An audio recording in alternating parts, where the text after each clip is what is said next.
In this chapter, we're going to be looking at rational functions. And in this video, we're focusing on horizontal and vertical asymptotes. But a rational function is just any function which can be written as one polynomial divided by another polynomial. So pick your favorite polynomial, say x squared minus 2x plus 7. Divide it by your second favorite polynomial, x cubed minus 1. That right there is a rational function. Now, a really simple rational function is 1 over x, and it's one that you've hopefully considered before. You probably know what it looks like as well. It's got a vertical asymptote at x equals 0, because as x approaches 0, it gets infinitely large. And it's got the same thing on the other side, because when you divide by negative numbers close to 0, it's going to approach negative infinity. It's also got this horizontal asymptote in the middle, and that's because as x gets really large, the function approaches 0 on both ends.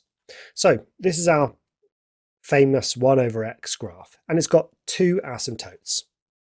A vertical asymptote, which is just the y-axis, or x equals 0, and a horizontal axis, the x-axis, a horizontal asymptote, which is the x-axis, or y equals 0. Let's look at some slightly more complicated ones. How about 1 over x minus 2?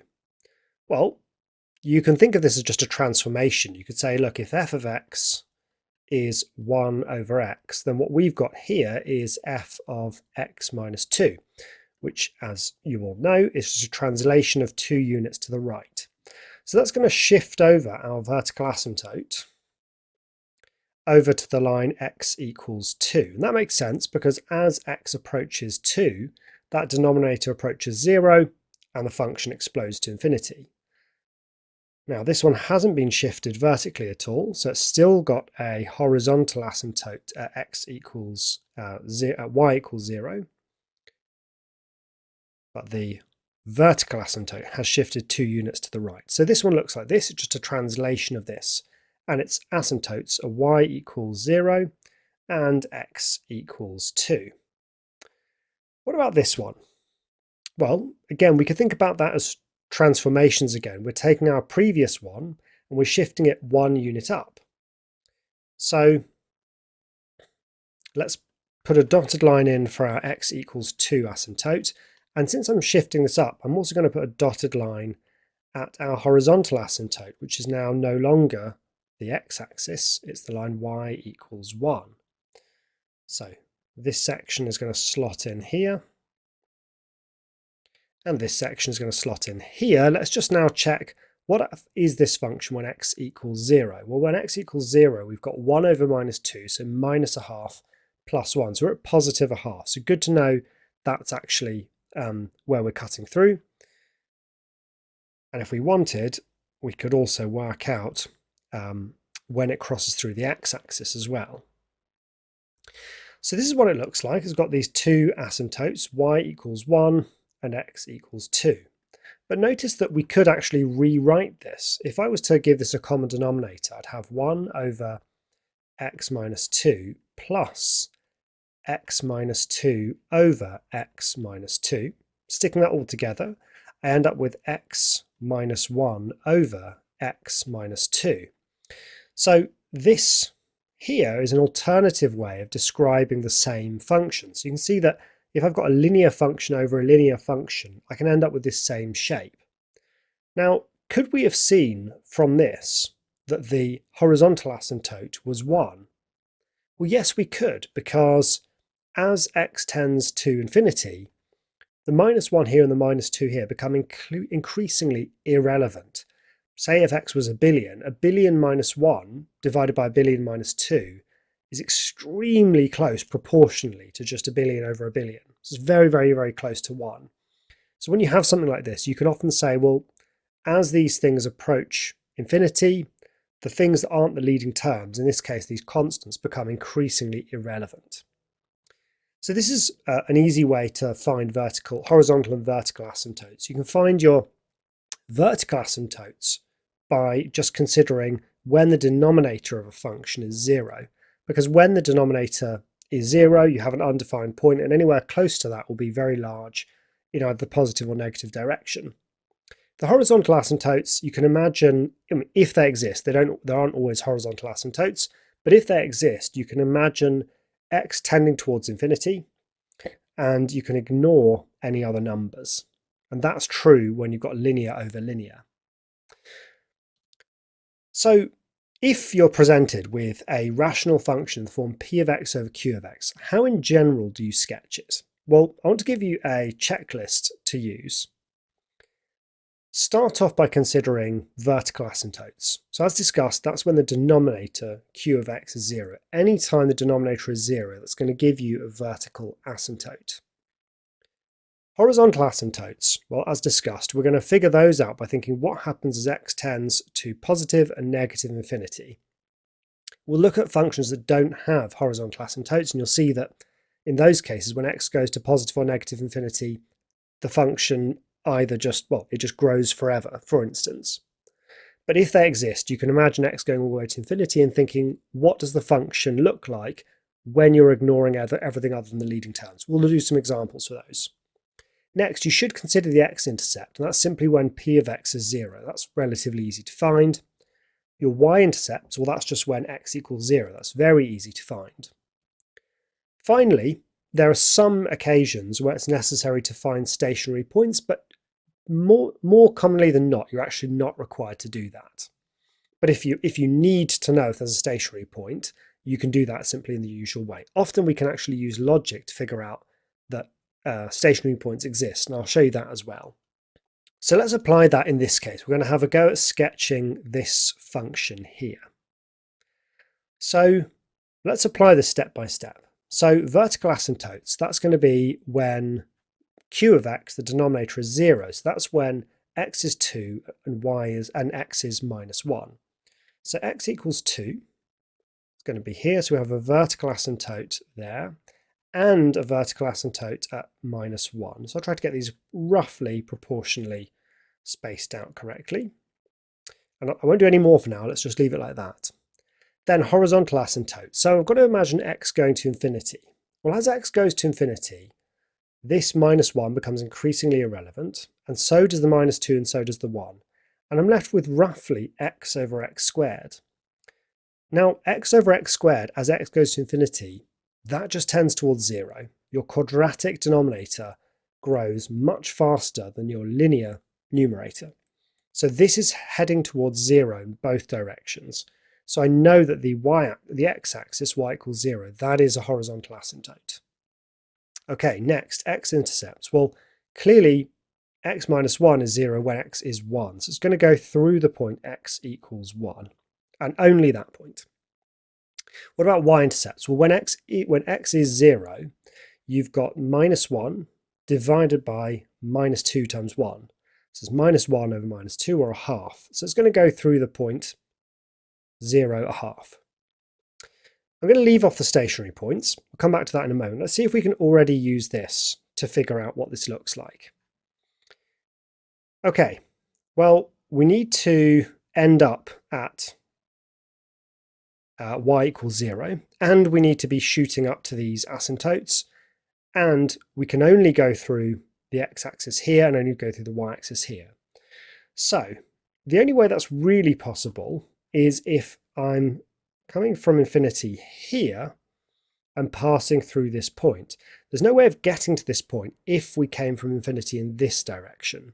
Now I could check that by subbing in any number that's, say, between 0 and minus 1, like minus a half, and checking I get a positive. Here's how I'd do that. I'd say minus half minus 1 is negative, minus a half minus 2 is negative, and minus a half plus 1 is positive. So I've got a negative over negative times positive, so it's negative over negative, which is positive, and yeah, makes sense, this is positive there. Right, this now needs to go through this point and head down to this asymptote here. Okay, we now need to come back from this asymptote, and it's either going to be from the same side or from the opposite side. And to do that, I just need to consider, is this function positive or negative for large values of x? And clearly, as x gets really, really big, we've got positive over positive times positive. So it's going to be positive over here, which means it's got to come back from here. And it's heading towards 0 like that. Now, why does it have to be that? Why couldn't it, make, for example, be negative here and then positive here? Well, to do that, I'd need to chop through the x-axis, and we can't do that because the only place you can cut through the x-axis is at the x-intercept. Similar logic here. As x goes to minus infinity, I've got a big negative divided by another big negative times another big negative. So we've got negative over negative times negative. Negative over positive is negative, so it's negative over here, and this is what we've got. So that's what this function looks like. I'll just put in my asymptotes, so that's x equals minus 1. This one here is x equals 2, and then I've got y equals 0 as another asymptote. I've also got this point with coordinate 1, 0, and this point with coordinate 0, a half. Now, a question might just say sketch the graph. If it does, you don't need to engage with stationary points. In this case, it looks like there are none. I could prove that there are none by just checking that the derivative is never equal to 0. That's not particularly hard to do. I can just use the quotient rule. So I've got my v and my u. So v u dash, so that's v, x minus 2, x plus 1, times u dash, which is 1, minus u v dash. So u is x minus 1, and v dash is the derivative of this. Well, that's x squared minus x minus 2. So the derivative of that is 2x minus 1. So vu dash minus uv dash all over v squared, which is simply x minus 2 squared x plus 1 squared. And I get a stationary point if this is ever equal to 0. That's 0 only if the denominator is 0. Nope, the numerator is 0. And let's see if it is. Well, expanding this, I get x squared minus x minus 2. And then expanding this in a bracket, I have 2x squared minus 3x plus 1. In total then, I've got minus x squared, and then minus x plus 3x is plus 2x, and minus 2x minus another x, so minus 3. Now, multiplying through by minus 1, just because. Now, this, it turns out, has no solutions. B squared minus 4ac minus 4 times 1 times 3 is getting me minus 8. Negative discriminant, so no solutions to this, and therefore no stationary points, which is consistent with my diagram. A question that just said sketch the graph, you don't need to find the stationary points unless you're explicitly asked. But this is a little workthrough of how we apply this decision procedure. Okay, let's look at a really similar but slightly different one. Okay, did you spot the change? The change is it's now not x minus 1 but x plus 1. It's not plus 1 here, it's minus 1 here. So all I've done is swap these two linear factors. Pause the video and have a go at applying the step-by-step process. Forget about the stationary point at first in this one. Okay, vertical asymptotes at this time at 1 and 2. Not minus 1 and 2. So vertical asymptote at 1, vertical asymptote at 2.